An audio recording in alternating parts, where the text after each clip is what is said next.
Los Angeles tonight as the Denver Nuggets face the Clippers in Crypto.com Arena. Denver 14-7, good for third in the West.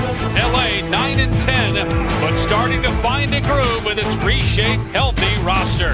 This is NBA Wednesday, presented by State Farm. Nikola Jokic vying for his third MVP award in the last 4 seasons, and he'll have added help tonight with Jamal Murray back, missed most of the last month due to injury. Conversely, oft injured, Kawhi Leonard has played in every game this year, and his connection with Clipper newcomer James Harden is starting to blossom. And hi everybody, with reigning WNBA Coach of the Year Stephanie White, I'm Dave Pash. We'll check in with Roz Golden-Wood here in a little bit. For Nikola Jokic, Steph, the last 3 years, 2 MVPs, a Finals MVP. A case could be made, though, that this year so far has been his best. He's been on a tear. He's quite frankly doing things that we've never seen before. And you mentioned it, career highs in scoring and assists. He's so tough to game plan against because he's the best passing big man the game has ever seen. He makes everyone around him better, makes the right reads, sees the defense. See 2 people go with the cutter, spot on with the pass, on time, on target, and easy 3. He draws a crowd every time he gets into the paint, buys his open shooters on the perimeter. And don't forget about the look-off. As good as anybody with that. Meanwhile, the Clippers, you talk about great passing, they had no pass. That's the first 2-point basket for Denver. The rest have been threes for the Nuggets here in the first 4 minutes. Ty Lue calls for time again. This is unbelievable start here from Deet as the Nuggets are 6 of 7 from 3. Well, Michael Porter can elevate. All he needs is a little bit of space. He creates it, gets the bottom of the net. And the Clippers go 1 for 9 from 3. Denver goes 8 of 10, and the Nuggets lead by 15 after 1. That season high 8 for any quarter. Michael Porter Jr. lets it fly.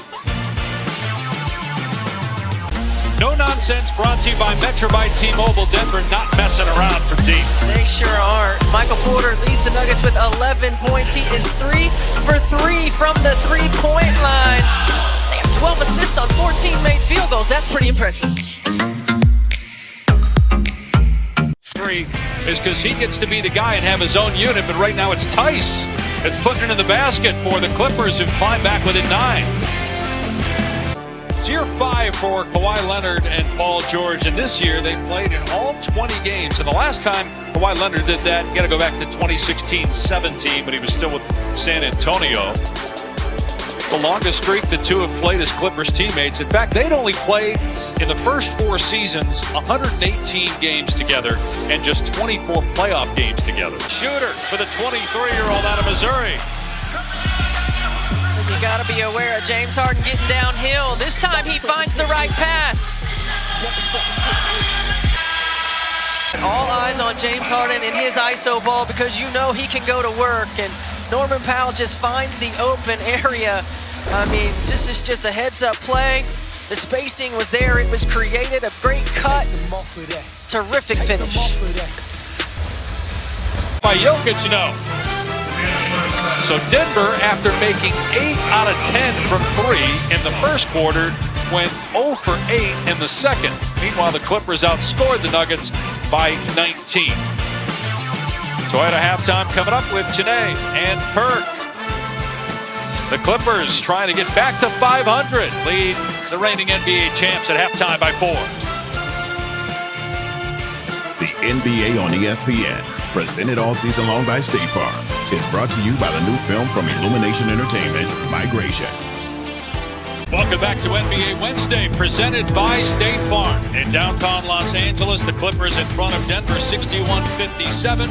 Our first half stats brought to you by New Balance. In the first quarter, it was Denver 8 of 10 from 3. Second quarter was the Clippers 6 of 6 from 3. The bench for the Clippers plus 11. And the Clippers in that second quarter, as we look at our powerful plays, brought to you by Duracell, starting to get into a groove with James Harden. Yeah, James Harden did an outstanding job of facilitating, getting multiple players involved, getting Paul George going to the rim, drawing a lot of eyeballs, and finds Norman Powell in the corner for the 3. And moments ago, Ross caught up with said Norman Powell. Third and a 5-point lead. Get the switch and you pick your poison. Jokic clears out space for Jamal Murray to go to work. Gets Zubats off balance, able to step back and knock it down. Nice.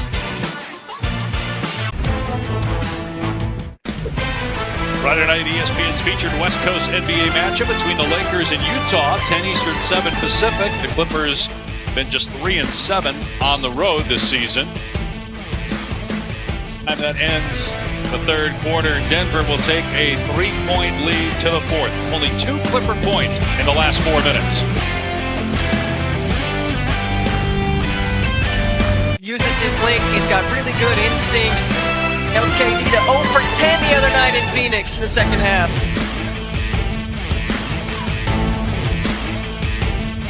The NBA on ESPN is presented all season long by State Farm. Like a good neighbor, State Farm is there. A 6-point lead, which given how this game has been played the last 2 quarters is significant. Turnovers for scores. This point in the game, it's so dangerous. James Harden able to get out in transition. Quality minutes. Kawhi Leonard with the finish. James Harden involved in the last 7 Clipper points. But we know he can score the basketball. The sidestep 3. Great recognition on the mismatch in transition. Able to find his open teammates. Hits Kawhi Leonard for the dunk. 16 and 11 for Harden. And I feel like the way he's made. Well, still a long way to go. 62 more games for the Clippers to figure it out. But tonight, a snapshot of what they can be with an impressive win over the reigning champs, 111-102. James Harden finishing with 20 points on just 10 shots, and he had 11 assists. Stephanie White, Roz Golden-Woode, I'm Dave Pash, saying so long from Los Angeles. The Clippers go to 10-10. Denver falls to 14-8. SportsCenter is next on ESPN.